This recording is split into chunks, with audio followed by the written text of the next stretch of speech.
नमो अर्हन्ताणं नमो सिद्धाणं नमो वज्झायाणं नमो लोये सव्वसाहूणम्।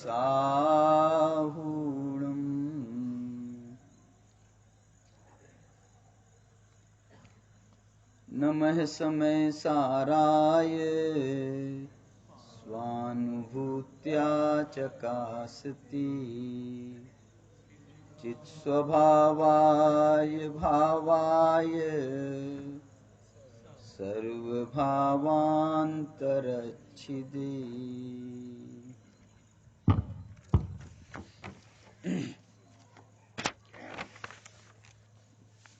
अपन रोज नए नए दृश्य देख रहे हैं। पहले दिन अपन ने एकदम खूब अंधेरा देखा था, फिर दूसरे दिन जोरदार बारिश का लाभ लिया था। कल का वातावरण थोड़ा सा उमस थी उस वातावरण में, लेकिन आज का वातावरण तो कुछ मेरे को लग रहा अपन वहां तो नहीं पहुंच गए मसूरी असूरी। देखिए, मसूरी असूरी जाने की जरूरत नहीं है, अपने को पोन्नूर चलना है। और अपन आज से 2000 साल पहले पहुंच गए हैं और आचार्य कुंद कुंद भगवान उस समय साक्षात पोन्नूर हिल में विराजते थे। उन्होंने अभी अभी समय सार ग्रंथ की रचना पूरी की है। उसकी बहुत प्रसिद्धि हुई है। उससे हम आकर्षित होकर के आचार्य कुंद कुंद भगवान का इंटरव्यू लेने के लिए हम लोग गए हैं उनके पास, पत्रकार बन के समझ लो। तो आचार्य कुंद कुंद भगवान से हमने प्रश्न पूछा था। क्या प्रश्न पूछा था कल बताओ?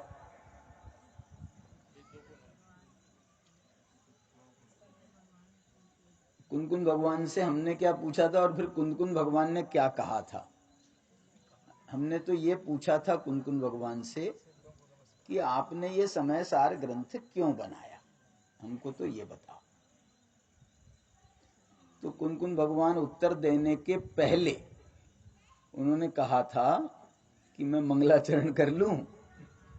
तो उन्होंने मंगलाचरण के रूप में ये गाथा कही थी। चलिए, अभी मैंने जो मंगलाचरण किया था वो काय का मंगलाचरण था? हाँ, वो समय सार का मंगलाचरण नहीं है। वो समय सार की ना सठखंडागम का नमोकार मंत्र है, सही कहा। और जो नमः समय साराय है, ये जो मंगलाचरण है, ये समय सार की आत्मख्याति टीका का मंगलाचरण है। अमृत चंद्राचार्य ने इसको लिखा है। हमारे हिम्मत भाई हैं, सोनगढ़ के हुए हैं, अपने बेनश्री थी ना वहां पर, बेनश्री चंपावेन, उनके भाई थे जिन्होंने ये पांचों परमागमों का आचार्य गुरुदेव श्री के सानिध्य में इन्होंने ये पांचों परमागमों का ये अनुवाद कार्य, संस्कृत से हिंदी का अनुवाद कार्य उन्होंने किया। गुरुदेव श्री के सामने किया, सामने नहीं, गुरुदेव श्री ने उसका एक एक शब्द सामने बैठ करके सुना है। उन्होंने ये बताया ये संस्कृत है, मैं ये हिंदी कर रहा हूँ, ये संस्कृत है, मैंने ये हिंदी की है। ऐसा उनके सामने पूरा बाकायदा उसका पारायण हुआ है पूरा। और उन्होंने गुजराती में किया था, बाद में फिर उसका हिंदीकरण भी हुआ। तो पांचों परमागम हमारे पास में जो उपलब्ध हैं वो हिम्मत भाई की जो है वो हमको देन है। मैंने आपको कल बताया था ना, गुरुदेव श्री के 9000 प्रवचन हमारे पास में उपलब्ध हैं। ये अनंत भाई का जो ट्रस्ट है, सोनगढ़ ट्रस्ट से भी ये ग्रंथ माने इस पर गुरुदेव के प्रवचन उपलब्ध हो जाते थे। उन्होंने इसका और थोड़ा सा विस्तृत रूप दे करके, इनके यहाँ मुंबई में एक ऑफिस चलता है। वो ऑफिस इनका बिजनेस का ऑफिस नहीं है, वो ऑफिस ही इस बात का है। उसका नाम है वीतराग वाणी। ये ऑफिस है उनका वीतराग वाणी के नाम से, उसमें गुरुदेव श्री के सारे 9000 प्रवचन वो उस पर होते हैं। माने उस पर कोई न्यूसेंस है, कोई कुछ भी है, उसको बाकायदा चेक करते हैं एक एक।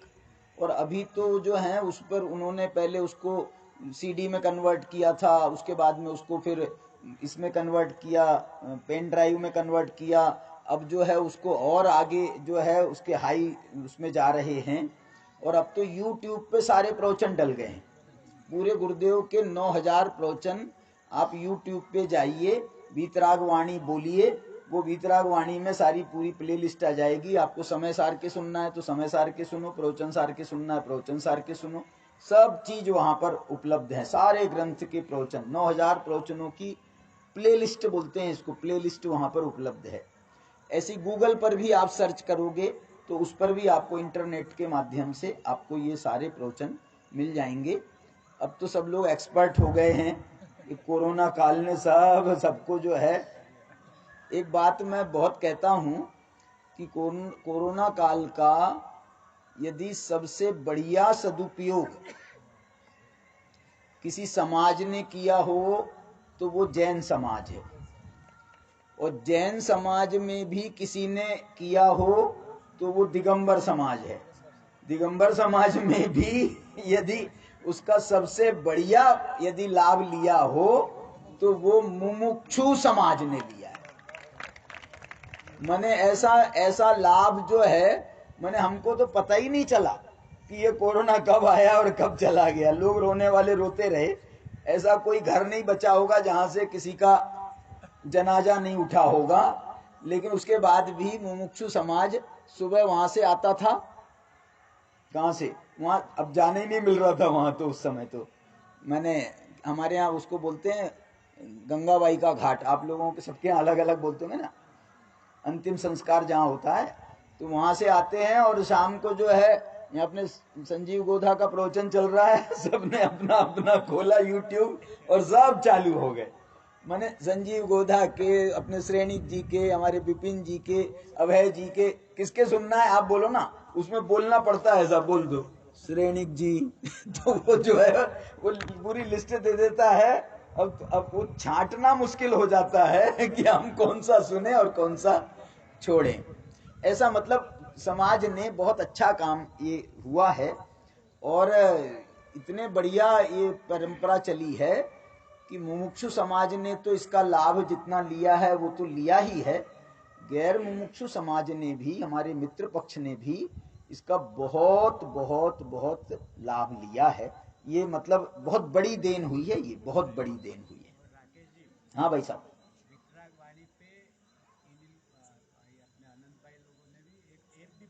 हाँ हाँ हाँ, है ऐप, है बराबर। मैंने एक ऐप वीतराग वाणी का है, आपको वीतराग वाणी आप गूगल पर सर्च करोगे तो उसमें आप पहुंच सकते हो। आप चाहो तो यूट्यूब के माध्यम से पहुंच सकते हो। मैंने आपको बहुत बहुत फैसिलिटी कर दी है। अब तो उन्होंने वर्ड बाय वर्ड के भी प्रवचन आ रहे हैं। माने गुरुदेव का जो वाक्य निकलेगा वो वाक्य की लाइन नीचे लिखी हुई आपको आ जाएगी। पहले तो उन्होंने वर्ड बाय वर्ड ग्रंथ छपवाए, अब जो है वर्ड बाय वर्ड जो है आपको स्क्रिप्ट जो है नीचे आपको मिल तैयार हो रही है। हजारों ग्रंथ, हजारों प्रवचन की हो चुकी हैं और बाकी के सब का काम चल रहा है। उनका ऑफिस में कोई 10-20 आदमियों का ऑफिस है, वो उसका वो पूरा जो है सब खर्चा वो उनका व्यक्तिगत है, सारा सब कुछ उनका तो जो है सारा का सारा ऐसा है जैसे समर्पण है बिल्कुल। गुरुदेव श्री का नाम लो तो जैसे पूरा का पूरा उनका दिल बाहर आ जाता है, ऐसा मतलब वो परिवार है। उन्होंने बहुत अच्छा काम किया। चलिए, मैं आपको तो ये बताना, अपने को पोन्नूर में रहना है, यहाँ वहाँ नहीं भटकना है। आचार्य कुंद, देखो एक बात सोचो आप कि यदि हम, जो हमारा आदर्श हो, जो हमारा महा आदर्श हो और वो हमारे सामने आ जाए, अरे सामने आ जाए, देखने की में ही हमारा जो है वहां से निगाह हटेगी नहीं। और अब तो जो है हमारी उनसे बात हो रही है, सुनना आप सबके सानिध्य में हमारी आचार्य कुंकुन भगवान से बात हो रही है, चर्चा हो रही है। हमने उनसे प्रश्न पूछा है, क्या प्रश्न पूछा है कि हे प्रभु, आपने जो है ये समय सार ग्रंथ क्यों रचा? तो कुंद भगवान ने मंगलाचरण कर दिया, तो हम अपना प्रश्न भूल गए। हम अब उनके मंगलाचरण पर हमने एक प्रश्न ठोक दिया। क्या प्रश्न किया फिर?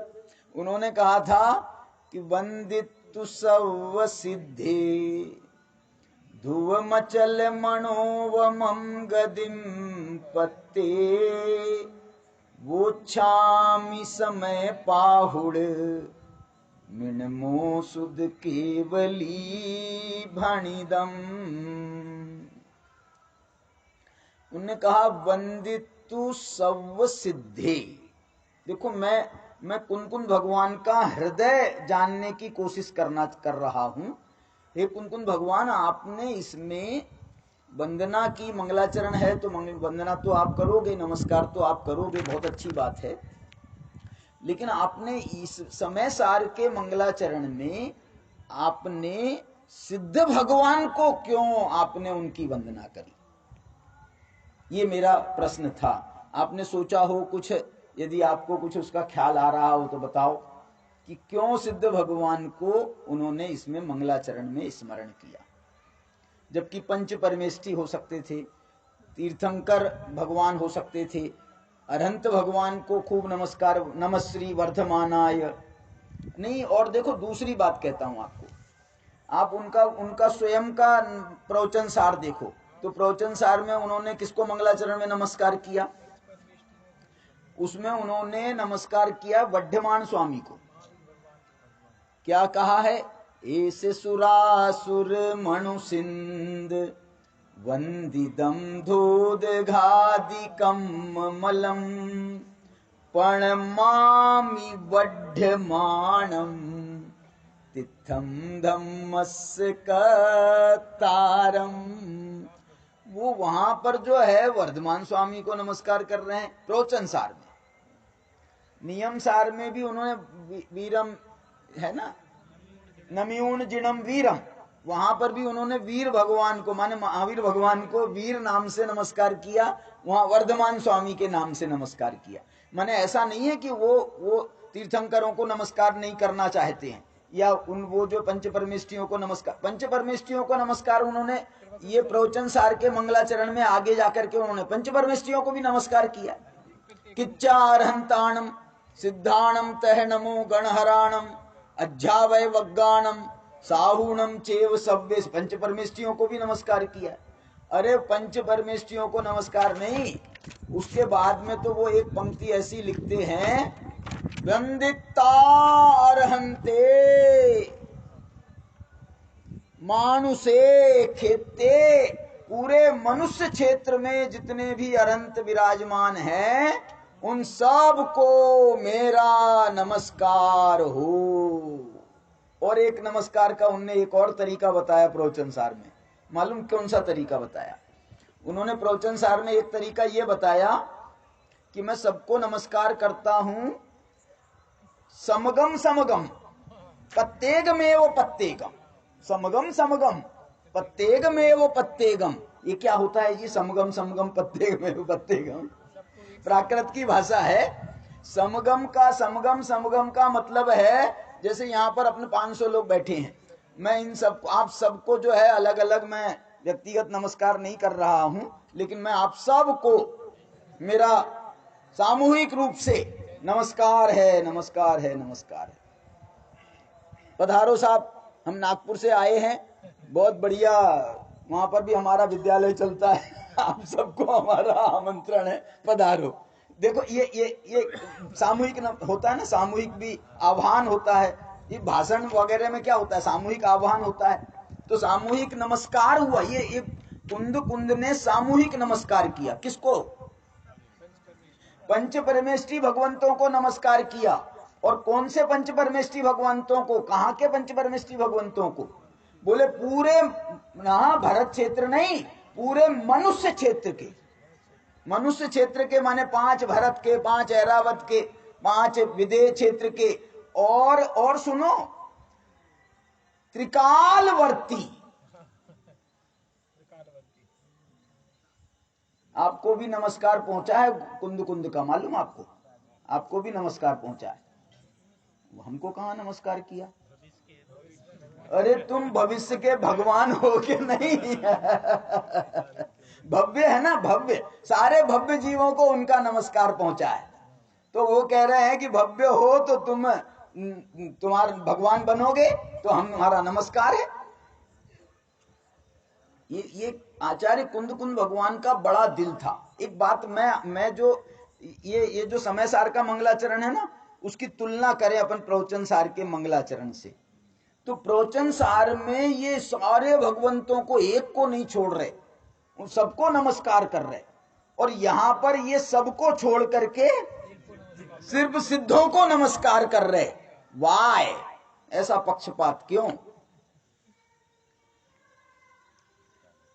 देखो इसका जवाब ये है कि वो प्रवचन सार का मंगलाचरण है और ये समय सार का मंगलाचरण है। प्रवचन सार लिखा जाए और उसको लिखते समय यदि महावीर भगवान, वर्धमान स्वामी, तीर्थंकर परमात्मा, तीर्थंकरों को भी लिखा है उनने कि ये देखो, मैं मंगलाचरण पूरा आपको सुना देता हूं प्रवचन सार का, तो आपका सब विषय आ जाएगा उसमें। एस सुरासुर मणु सिंध वंदिदम धोदघादिकम मलम प्रणमामि वड्ढमाणम तिथम धम्मस्य कर्तारम। आगे बताओ। ते ते सव्वे समगम, नहीं मेरे अंदाज से एक गाथा छूट गई भी। से पुण्यतिथय रे ससव्व सिद्धे विशुद्ध सद्भावे समणे यणान दंसन चरित तव वीरिया रे।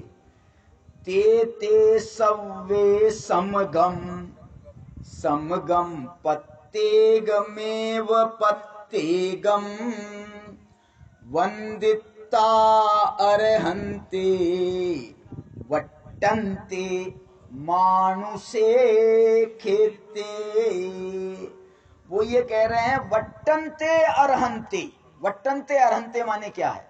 ये वट्टन्ते अर्हन्ते कह करके वो उनको मालूम था, माने वट्टन्ते माने विद्यमान अर्हंतों को। ये किसको नमस्कार गया है? ये विदेह क्षेत्र के जो सीमंदर आदि विद्यमान तीर्थंकर भगवान हैं, उनको ये नमस्कार गया है। वट्टन्ते अर्हन्ते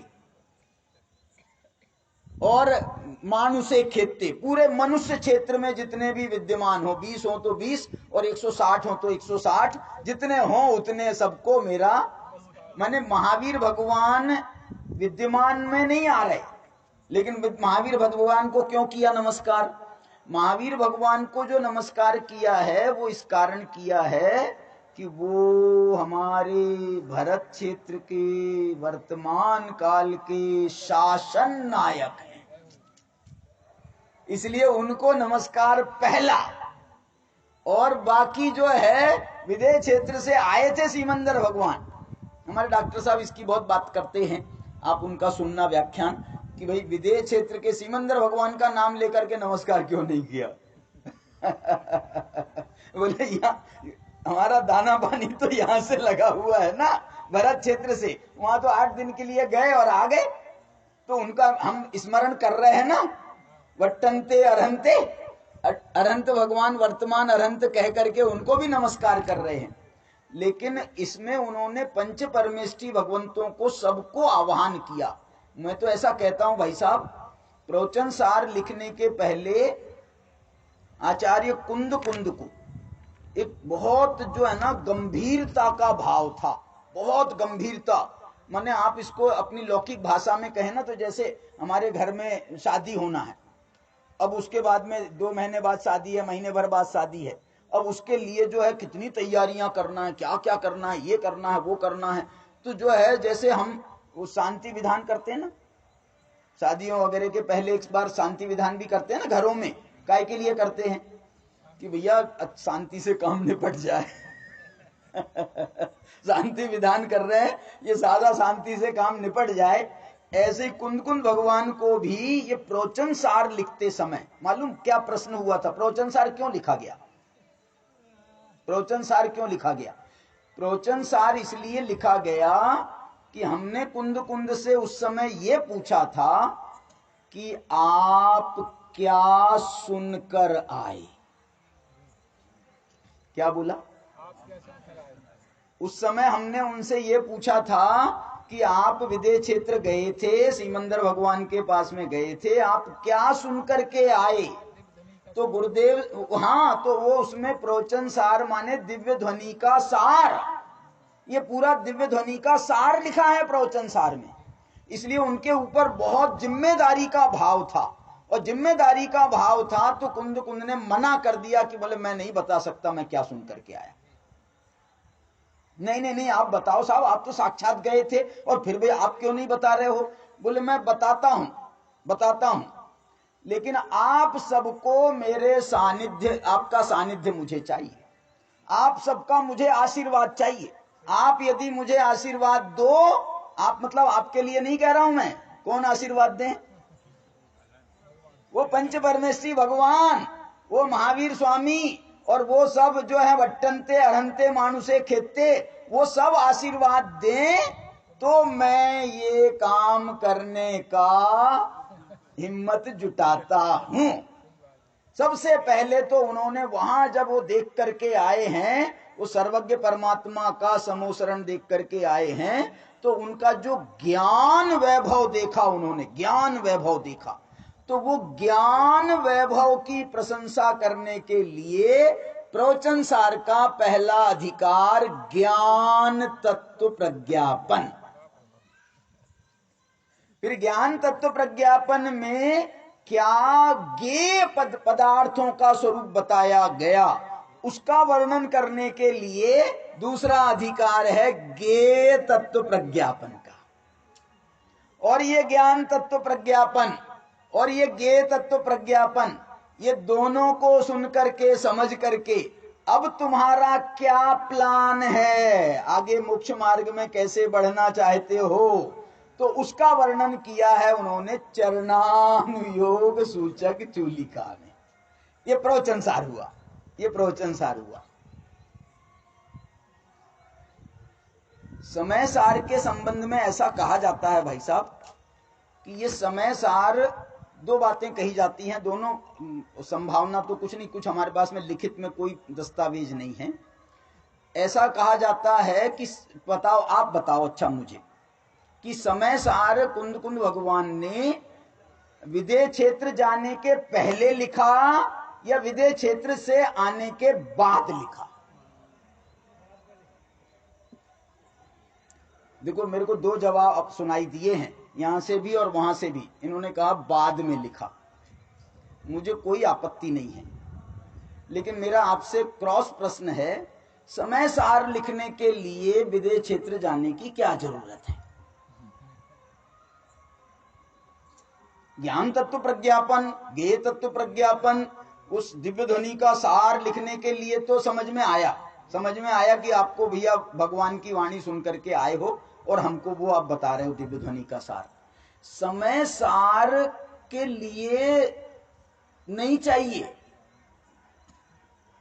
सुनना मेरी बात, घबराना नहीं, आपकी बात सत्य है, मैं मानने को तैयार हूं, लेकिन मैं तो एक बात कहता हूं, जैसे मैंने प्रश्न पूछा था प्रवचन सार के लिए कि आप क्या सुनकर आए, और समय सार के लिए मेरा प्रश्न होगा, क्या प्रश्न होगा बताओ? क्या देख कर आए? देख करके आए मतलब उस सिमंदर भगवान को देखने की नहीं कह रहा हूं मैं। क्या देख कर आए? गुरुदेव श्री तो ऐसा कहते थे कि कुंद भगवान, बहुत लोग विद्वान इस व्याख्या इसकी करते हैं कि कुंद भगवान ये समय सार की गाथाएं लिखते थे ना, तो एक गाथा लिखी उसके बाद फिर अंदर डूब गए, फिर वहां से देख करके आए, फिर दूसरी गाथा लिखी फिर अंदर चले गए और फिर देख करके आए, फिर तीसरी गाथा लिखी। माने वो समय सार जो है ना, सुन सुन करके नहीं लिख रहे थे, वो अंदर डूब डूब करके, अंदर देख आत्मा का साक्षात्कार करके वो ये समय सार लिख रहे थे। आत्मा का साक्षात्कार करके ये समय सार लिख रहे थे। इसलिए जो है, इसके लिए जरूरत नहीं है, चले जाएं, हो जाए, बातचीत हो जाए, कोई दिक्कत नहीं है, उसमें कोई मनाही नहीं है, लेकिन समय सार के लिए जरूरत नहीं है।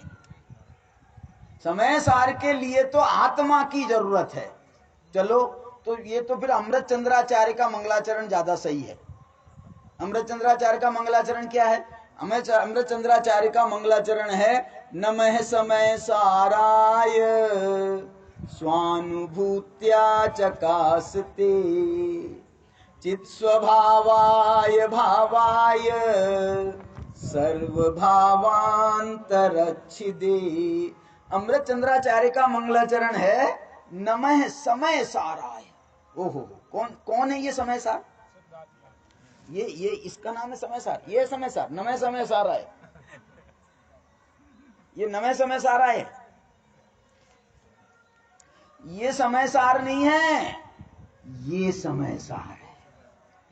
ये समय सार नहीं है, ये समय सार है। तो फिर ये समय सार क्या है? वो ये समय सार को बताने वाला ये समय सार है ये समय सार को बताने वाला ये समय सार है। इसलिए मेरा निश्चय नमस्कार इस समय सार को है, और व्यवहार नमस्कार इस समय सार को है। निश्चय नमस्कार इसको और व्यवहार नमस्कार इसको, क्योंकि निश्चय समयसार ये और व्यवहार समयसार ये ग्रंथ जो है ना, ये व्यवहार से समयसार है, इसलिए इसको व्यवहार नमस्कार। और ये जो समयसार है, ये निश्चय समयसार है, इसलिए इसको नमस्कार निश्चय। निश्चय और व्यवहार में अंतर क्या है? निश्चय और व्यवहार का अंतर बताओ। देखो, निश्चय का ये शब्द नहीं बोलते, निश्चय व्यवहार। निश्चय समयसार, व्यवहार समयसार। आपने यदि मेरे एक्शन को ध्यान दिया होगा तो समझ में आ गया होगा। निश्चय समयसार, व्यवहार समयसार क्या मतलब हुआ? अरे ये व्यवहार समयसार तो ये बाहर की चीज है, ये व्यवहार की चीज है, बाहर की चीज है। निश्चय समयसार ये असली चीज है। माने ये जो है ना, भगवान आत्मा, ये मैं स्वयं हूं, मैं स्वयं निश्चय से समयसार हूं। इसलिए ये मेरे अस्तित्व की बात, मेरी बात। वो कहते हैं ना, अंग्रेजी वाले कहते हैं, I always capital, I always capital. I जो है वो हमेशा कैपिटल है। Capital means what? कैपिटल माने निश्चय, वो हमेशा मुख्य है। निश्चय के बहुत सारी व्याख्याएं हैं। निश्चय माने क्या? निश्चय माने मुख्य सो निश्चय। जो मुख्य होता है वो ही निश्चय होता है, और गौण सो व्यवहार, और जो गौण होता है वो व्यवहार है। ये समय सार असली नहीं है। ये समय सार तो उपचार से इसका नाम समय सार है। इसका नाम, ये ग्रंथ पुद्गल की रचना है, ये ग्रंथ है, ये कोई निश्चय से समय सार है? समय मालूम किसे कहते हैं? समय किसे कहते हैं? समय नाम आत्मा, और उसमें सार का अर्थ ये बताया है कि जो द्रव्य कर्म, भाव कर्म, नो कर्म तीनों से रहित है, ऐसा जो समय सार है, माने जो शुद्ध आत्मा है। सार माने शुद्ध और समय माने आत्मा, तो जो शुद्धात्मा है वो समय सार है। तो ये शुद्धात्मा है, इसलिए शुद्धात्मा नहीं है। इसमें तो शुद्धात्मा लिखा है कि शुद्धात्मा कैसा है। इसलिए इसकी महिमा कम नहीं है। लेकिन मैं एक बात बोलूं, इसकी महिमा कम नहीं है, कम नहीं है, लेकिन मेरे सामने क्या बोला इसकी महिमा कम नहीं है, लेकिन शुद्धात्मा के सामने मुझे ये कहने में संकोच नहीं है कि इसकी महिमा, अब तुम समझ लो, समझदार होगे तो सही में समझ जाओगे, मेरे से मत कहलवाना। ये इतनी जोरदार बात है ये। अब देखो इसमें, अब प्रश्न हमारा तो वहीं के वहीं है। क्या प्रश्न है हमारा? कि वंदितु सर्व सिद्धे, ये तुमने सिद्धों की वंदना क्यों की? वो बाकी के परमेष्ठी नाराज नहीं हो गए होंगे? अरे तुमने यार हम सबको छोड़ करके तुम सिद्धों के पास पहुंच गए सीधे। अनंत भगवान कहेंगे तुमने हमारी परमिशन के बिना हमारी परमिशन के बिना तुम सिद्ध भगवान के पास में गए तो गए कैसे, ये बताओ? क्योंकि रास्ता तो यहां से होकर के जाता है ना, सिद्धों का जो रास्ता है वो अरहंतों से होकर के जाता है। ये अरहंत भगवान आप क्यों नाराज हो रहे हो? वो वहां पर आचार्य परमेष्ठी कह रहे हैं कि अरे ये अरहंत बनने का रास्ता जो है ये हमारे नमो लोहे सव साहुड़म से होकर के जाता है। तो अब ये तो रास्ते तो बहुत हैं। सिद्ध भगवान को हमने नमस्कार, देखो अरहंत भगवान ने कहा, जैसे आप वो कहते हो ना कबीरदास जी का दोहा, कौन सा? गुरु गोविंद दोनों खड़े काके लागू पाए, बलिहारी गुरु आपकी भगवान दियो बताए। तो आप जो है ना, आपने भगवान बता दिए, ये बलिहारी है। इससे मैं अर्थ ये निकाल रहा हूं कि हे अरहंत भगवान, ये बात सही है कि सिद्ध बनने का रास्ता आपसे होकर के गुजरता है, लेकिन इससे ये मैं अर्थ निकालता हूं कि आपसे महान सिद्ध हैं। क्योंकि तुम तो खुद ही कह रहे हो ना कि रास्ता यहां से होकर के जाता, तो हम आपके पास आते तो आप हमको कहां पहुंचाते? अपने पास रोक लेते, अपने पास रोक लेते कि क्या करते? तो आप तो हमको खुद ही सिद्ध भगवान बना देते ना, सिद्ध भगवान बनने का लिए प्रेरित करते। तो अब मेरी क्या गलती होगी? बस इतनी गलती हो गई कि मैं आपके से पूछ के नहीं गया, मैं डायरेक्ट चला गया मैं आपसे पूछ के नहीं गया, मैं डायरेक्ट चला गया, बस इतनी गलती हो गई है। तो उसका छोटा मोटा प्रायश्चित देना हो तो दे दो, गलती हो गई है तो आप माफ करो। लेकिन डायरेक्ट एक बहुत बढ़िया गाथा कुंद भगवान ने लिखी है, एक बहुत बढ़िया गाथा कुंद भगवान ने लिखी, अपने कुंद शतक में डॉक्टर साहब ने उसको याद किया है, उस गाथा को। कौन सी गाथा है? वो गाथा है शायद अष्टपाहुड़ में मोक्ष पाहुड़ की 104, 3, 4, 5 ये गाथाओं में से वो गाथा है। 2 गाथाएं एक साथ हैं वहां पर, उन्होंने कुंद शतक में वो गाथाएं दी हैं, आपको याद आ गया होगा। गाथा वो हिंदी क्या है उसकी मेरे को याद आ जाएगा, मैं आपको प्राकृत गाथा सुनाता हूं गाथा बहुत प्यारी गाथा है। अरुहा सिद्धाय रिया, उज्जाया साहु पंच पर मिठी, ते विहु चिट्ठही आदे, तम्हा आदाहु में शरणम। क्या कह रहे हैं? अरुहा माने अरहंत भगवान, सिद्धा माने सिद्ध भगवान, आयरिया माने आचार्य परमेष्ठी, उज्जाया उपाध्याय परमेष्ठी, साहु साधु, और ये क्या है पांचों? परमेष्ठी। अरुहा सिद्धाय रिया, उज्जाया साहु पंच पर मेठी, ते बिहु चिट्ठही आदे, तम्हादाहु में शरणम। मैंने जब ये पूछा ना कुंद से कि आपने सिद्धों को नमस्कार क्यों किया, तो उनने मेरे को ये गाथा सुना दी थी, ये वाली। क्या कह रही थी ये गाथा? ये गाथा ये कह रही थी कि अनंतों को नमस्कार है, सिद्धों को नमस्कार है, आचार्यों को नमस्कार है, साधुओं को नमस्कार है, उपाध्यायों को नमस्कार है। ये आप ये सबको नमस्कार क्यों कर रहे हो? बताओ तो सही मुझे, इन सबको, पांचों परमेष्टियों को नमस्कार क्यों कर रहे हो?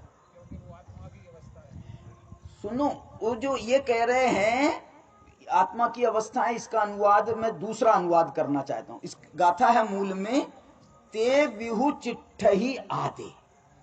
देखो, भगवान मंदिर में गए हम, आज मालूम क्या किया मैंने? मंदिर में गया, भगवान को नमस्कार किया और बैठ गया।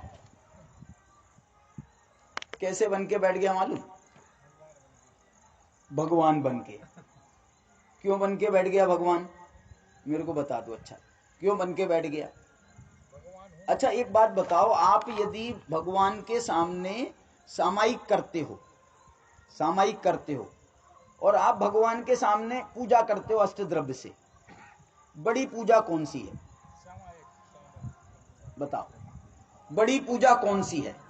आप भगवान के सामने भगवान की पूजा कर रहे हो, उनकी बहुत, उनके गुणों का गान कर रहे हो, तो ये बड़ी पूजा है कि आप भगवान के सामने सामायिक कर रहे हो, ये बड़ी पूजा है। माने हम भगवान के सामने पूजा को मैं बड़ा इसलिए नहीं कह रहा हूं कि आप भगवान जो काम कर रहे हैं वो काम नहीं कर रहे हो। आप जो भगवान काम कर रहे हैं वो काम नहीं कर रहे हो, और ये जो सामायिक करने वाला है ये वो काम कर रहा है जो काम स्वयं भगवान कर रहे हैं। ते विहु चिट्ठही। हम अरंतों के पास में गए, अरंतों से पूछ रहे, भगवान मैं क्या करूं, भगवान मैं क्या करूं? तेरे को शर्म नहीं आती पूछने में? बार बार आता है, रोज आता है, पूछता है, और रोज एक ही बात पूछता है, भगवान मैं क्या करूं? कल बताया था ना, नहीं भगवान मैं तो भूल गया। तो चल अच्छा, फिर आज बता दे रहे। फिर तीसरे दिन फिर आ गया। ये जो है समझ में नहीं आता इसको कि ये रोज रोज एक ही बात लेकर के आ जाता, भगवान मैं क्या करूं। आज भगवान ने मौन ले लिया, आज भगवान कुछ बोले ही नहीं रहे। भगवान आज मालूम क्यों मौन ले लिया भगवान ने? आज भगवान ने इसलिए मौन ले लिया कि वो तेरी ये बार बार की जो है ना पूछने की जो आदत, ये तुड़वाना चाहते हैं। ये बार बार एक बात पूछता है, बार बार। तो आज भगवान ने जो है ना बताने का तरीका बदल दिया है। क्या बोला? आज उनने बताने का तरीका बदल दिया है। क्या तरीका बदल दिया है? अरे भगवान कह रहे हैं, बता रहे हैं, बोल के नहीं बता रहे, करके बता रहे। क्या बोला? बोल के नहीं बता रहे कि तू अपनी शुद्धात्मा की आराधना कर, तू अपनी शुद्धात्मा की आराधना कर। अरे ये ऐसा, अब जो है ना वो ये बोल के बताते ना, तो मेरे से भी तुम पूछते तो भैया क्या करना चाहिए, तो मैं भी तुमको बता देता, शुद्धात्मा की आराधना करो, शुद्धात्मा की आराधना करो। अब फिर तुमसे तीसरा पूछेगा तो तुम बता देना क्या कि शुद्धात्मा, ये शुद्धात्मा की आराधना किसी को नहीं करना। सब बता रहे हैं शुद्धात्मा की आराधना करो, अरे शुद्धात्मा की आराधना करो, ये बोल के नहीं होती है शुद्धात्मा की आराधना। शुद्धात्मा की आराधना, शुद्धात्मा की आराधना करने से होती है। भगवान कह रहे हैं कि मैं नहीं बताऊंगा कि तुम क्या करो, मैं नहीं बताऊंगा। एक बात बताओ मेरे को, ये बहुत देखना, ये मनोवैज्ञानिक इतने प्यारे जवाब हैं, इतने प्यारे जवाब हैं। तुम एक बात बताओ, अपने शिष्यों से पूछ रहे हैं भगवान कि तुमने कल आए थे तो मेरे को कैसा देखा था? अच्छा, कल तुम कुछ दोपहर में भी आए थे ना मंदिर, कुछ काम से? भैया तुम कुछ दोपहर में भी आए थे ना कोई काम से, तो उस समय क्या कर रहा था मैं? और रात को जब तुम आरती करने आए थे तब क्या कर रहा था? अच्छा, मैंने तुम्हारी आरती में कितना डिस्टर्ब किया बताओ? मैंने तुमने बहुत डिस्टर्ब करने की कोशिश की है मेरे को। ये बात अलग है कि मैं डिस्टर्ब नहीं हुआ।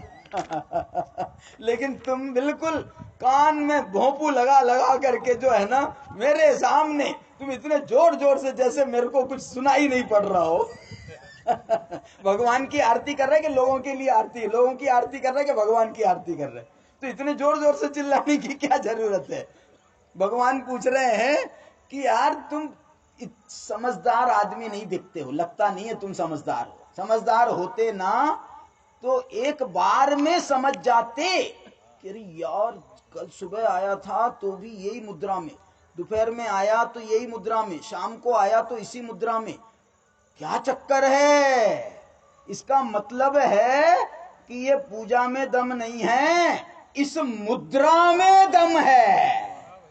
तो कुंद कुंद कह रहे हैं ते विहु चिट्ठही आदे। अरे हमको समझ में आ गया, हे अनंत भगवान आप तो अपनी आत्मा में लीन हो, हे सिद्ध भगवान आप अपनी आत्मा में लीन हो, हे आचार्य उपाध्याय साधु भगवान आप अपनी आत्मा में लीन हो, तो मैं क्यों मूर्खता करूं? मैं क्यों मूर्खता करूं? मैं तुम्हारी आराधना करूं? मैं भी वो नहीं करूं जो तुम कर रहे हो? तो मैंने भी ये निश्चय कर लिया है, ते विहु चिट्ठही आदे तम्मा आदाहु में शरणम। क्या बोला? अनंत भगवान वो अपनी आत्मा की आराधना कर रहे हैं, इसलिए मुझे समझ में आ गया कि पंच परमेष्टियों की आराधना उतनी बड़ी नहीं है जितनी तम्हा आदाहु में शरण। इसलिए मैं भी ऐसे ही, जैसे आप बैठ गए वैसे मैं बैठ गया। ये देखो हमारे बच्चे होते हैं ना, वो हमसे जो है ना, आप देखना इस बात का आपने ध्यान भी दिया होगा कि हमारे बच्चे हमारी बोली नहीं सुनते हैं, हम जो उनको बोलते हैं ना वो उस पर उतना ध्यान नहीं देते हैं जितना कि हम जो करते हैं उस पर ध्यान देते हैं। ये आप देखो, आपका बच्चा समझदार है ज्यादा आपसे। क्योंकि आप मंदिर में गए, आप सामायिक करने बैठे ना, आप सामायिक करने बैठे तो वो भी बैठ गया आपके बाजू में और वो भी सामायिक करने लगा। बच्चा ऐसा करता है कि नहीं करता है? ऐसा तुम क्यों नहीं करते?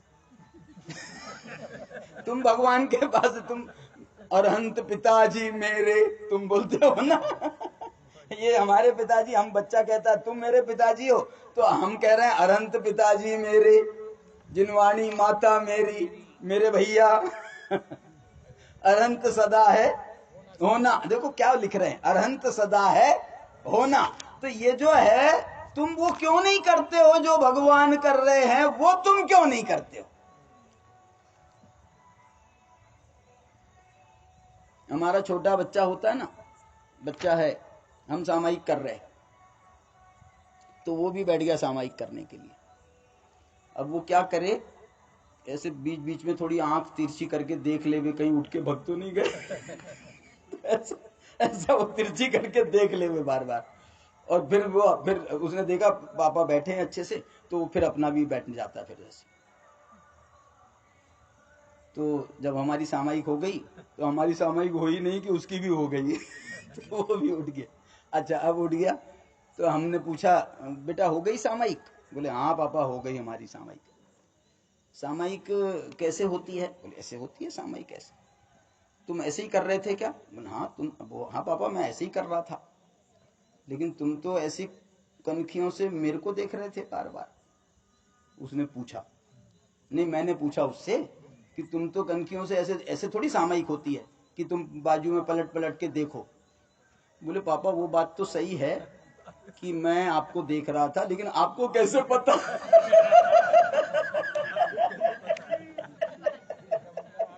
वो बात तो सही है कि, लेकिन तुमको कैसे पता कि मैं तुमको देख रहा था? इसका मतलब है मैं तुमको देख रहा था, तुम मेरे को देख रहे थे ना, भगवान को कोई देख रहा था ना आत्मा को कोई देख रहा था। बच्चों की नकल है ये तो सब, कोई बात नहीं है। मैं कह रहा हूं नकल में तो कर ले भाई। आत्मा की आराधना करने की नकल तो करो, नकल करोगे तो हो सकता है एक दिन असल हो जाए, एक दिन असल हो जाए। इसलिए ये आप देखो अभी मैंने जवाब नहीं दिया है आपको, काहे बात का जवाब नहीं दिया है कि आपने सिद्धों की आराधना, सिद्धों को नमस्कार क्यों किया? देखो इसका जवाब बहुत प्यारा जवाब है। अमृत चंद्राचार्य ने अपनी टीका में इसको जवाब दिया है। उन्होंने कहा कि ये जो पांचों परमेष्ठी है ना, ये पांचों परमेष्ठी में से एक भी मेरी शुद्धात्मा के प्रतिच्छंद के स्थान पर नहीं है। क्या बोला? प्रतिच्छंद का मतलब क्या होता है? प्रतिच्छंद का मतलब है, प्रतिच्छंद माने बिल्कुल ट्रू कॉपी। ट्रू कॉपी मतलब मेरा शुद्धात्मा जैसा है, अनंत भगवान वैसे हैं क्या? बताओ। अनंत भगवान सशरीरी हैं भाई साहब, और मेरा शुद्धात्मा सशरीरी नहीं है, अशरीरी है। बोले कैसी बात कर रहे हो? अनंत भगवान सशरीरी हैं तो तुम भी तो अशरीरी थोड़ी हो, तुम भी तो सशरीरी हो। अरे भाई साहब, मैं आत्मा, शुद्धात्मा के लिए कह रहा हूं। मैं अपनी आत्मा को मैं शरीर से भिन्न देख रहा हूं, उस शरीर से भिन्न आत्मा के लिए कह रहा हूं, तो वो आत्मा अनंत के समान नहीं है। बोले अनंत भी तो अपनी आत्मा को अपने शरीर से भिन्न देख रहे हैं, मैं कहां मना कर रहा हूं, मैं कहां मना कर रहा हूं, लेकिन वो मेरी जो है वो मेरी प्रतिच्छाया नहीं है, वो मेरी ट्रू कॉपी नहीं है। वो मेरी शुद्धात्मा का मैं आदर्श के रूप में शुद्धात्मा को यदि किसी को बताना चाहूं, शुद्धात्मा मेरा कैसा है, तो वो ना अनंत जैसा है, ना आचार्य जैसा है, ना उपाध्याय जैसा है, ना साधु जैसा है। वो सिद्ध भगवान, अशरीरी सिद्ध भगवान, आदर्श तुम्ही मेरे। हे अशरीरी सिद्ध भगवान, ओहो, और अशरीरी शुद्ध भगवान अशरीरी सिद्ध भगवान, अशरीरी शुद्ध भगवान। आप एक एक गुण मिला लो, एक एक गुण मिला लो। 8 गुण मालूम, उसमें लिखा नियम सार में एक गाथा आती है, 8 गुणा किद किच्चा है, क्या है गाथा वो? चलो 8 गुणा किद किच्चा, ये तो शायद और कहीं की है। माने जैसे 8 गुणों से वो अलंकृत है ना, 8 गुणा, 8 गुणों से वो अलंकृत है, ऐसे ही मेरा शुद्धात्मा भी 8 गुणों से अलंकृत है।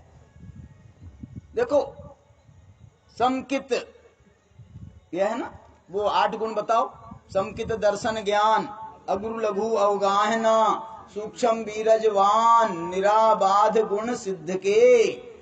वो समकित शायिक सम्यक्तवान है, मैं सम्यक्त स्वभाववान हूं। वो छायिक ज्ञानवान है, मैं सहज ज्ञानवान हूं। वो दर्शन वाले हैं, मैं दर्शन वाला हूं।